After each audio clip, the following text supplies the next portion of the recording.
like that beat. The champ is here. But today, I am back to give you yet another reaction to yet another, what I think might be a satisfying film.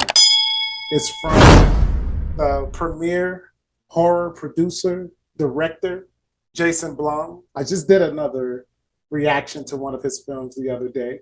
And I even saw another one of his productions yesterday, Halloween Ends, which is actually a pretty good film. You should go check it out. I may do a review of the film after, I guess it's not that spoilery because Peacock has it out. But I don't want to talk about that right now. I want to talk about this film called Run, Sweetheart, Run. It was actually supposed to be released back in 2020, but Amazon put a halt to it because of the pandemic, whatever you want to call it. And now it's coming to Prime this month, later this month in October.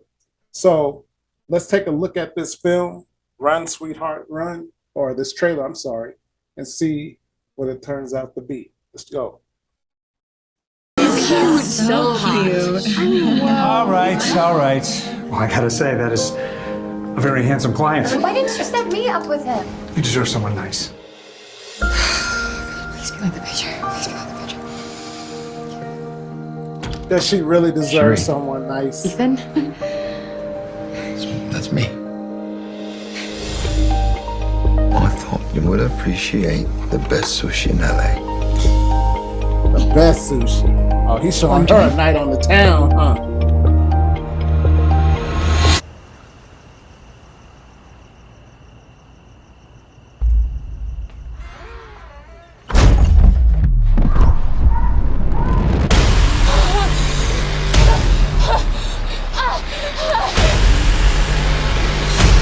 The only thing that matters now is our game. I'm gonna hunt you. And if you make it through the night, then I'm gonna let you live.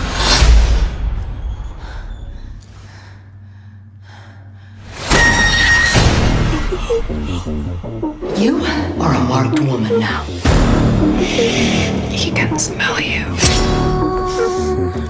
I can smell you.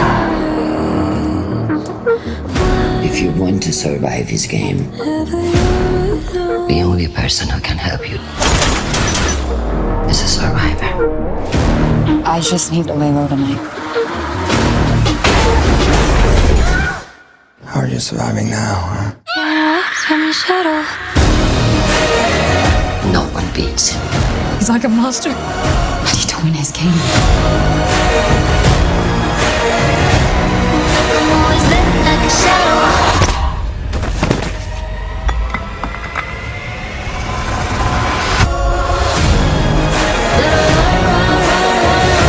I'm not gonna go anywhere, sweetheart.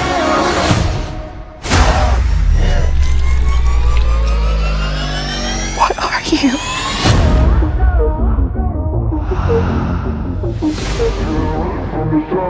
October 28th on Prime, baby. I actually love films like this. First of all, I have to say I know this is going to be like a girl power film, but with Jason Blum, you just never know what you're going to get. So to start with, we have Ella Balinska as the star of this film. And we have Pilou Asbæk. He played Euron Greyjoy on House of the Dragon, on Game of Thrones.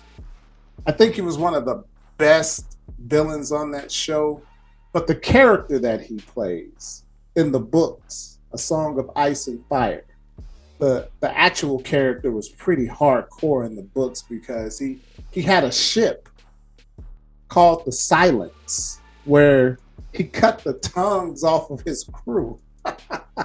The Euron Greyjoy in the books was a little bit more hardcore than the one from Game of Thrones.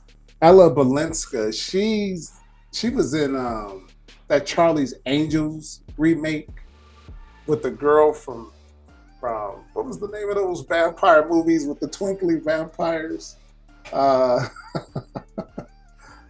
Kristen, Kristen, whatever the heck her name was, Charlie's Angels. I don't know why my brain is going dumb, deaf and dumb right now, but she was in that Charlie's Angels remake, and that was a trash movie. She was also in that Netflix version of Resident Evil, which was a trash series. So hopefully she can redeem herself with this particular film.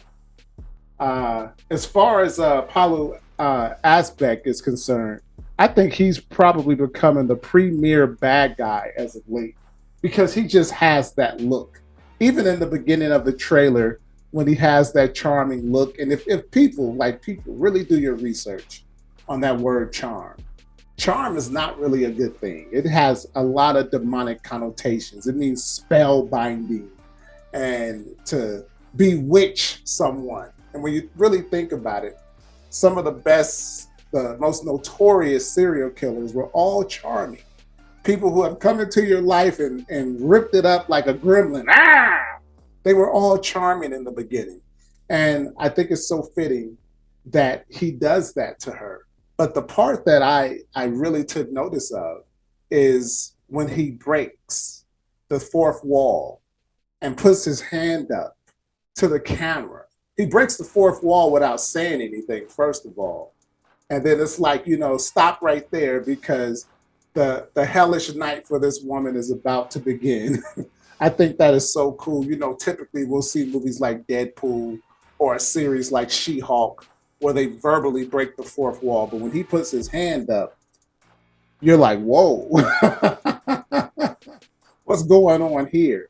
And I've never seen somebody break the fourth wall with silence, no pun intended. Now that pun was kind of intended now that I think about it, but with silence and just totally sets the stage for what's about to happen. And so some of the things I might take issue with is, and maybe I just need to see the film first, is the woman, she sits up here and she's taking martial arts.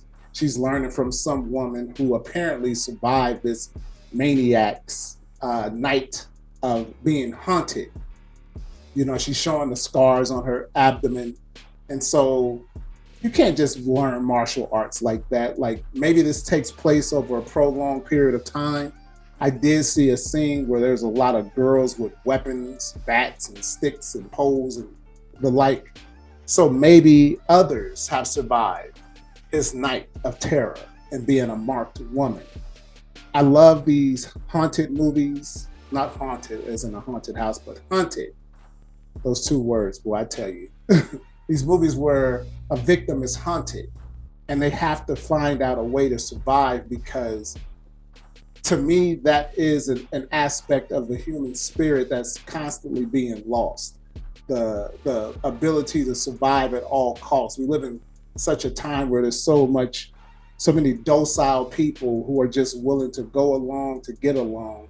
Nobody's willing to fight for anything or stand for anything that means something. It's very refreshing to see the fight, how they have the fight or flight paradigm. I love to see the fight part. Flight, not so much. You have to take your stand. But looking at this trailer, it looks like it's going to be a very interesting film. The other thing I appreciate about this trailer is how when the girl's on the run and she's asking the black guy for some help, and then the guy comes and bludgeons him and he has the blood on his face, and she says to him, "What are you?" So as to say, like, you're not human. So part of it makes me wonder if there is a supernatural element to this film. Jason Blum is big on the surprises, the twist, or whatever the case may be. I want to see if there is a supernatural element because that question, "What are you?" is very, very specific.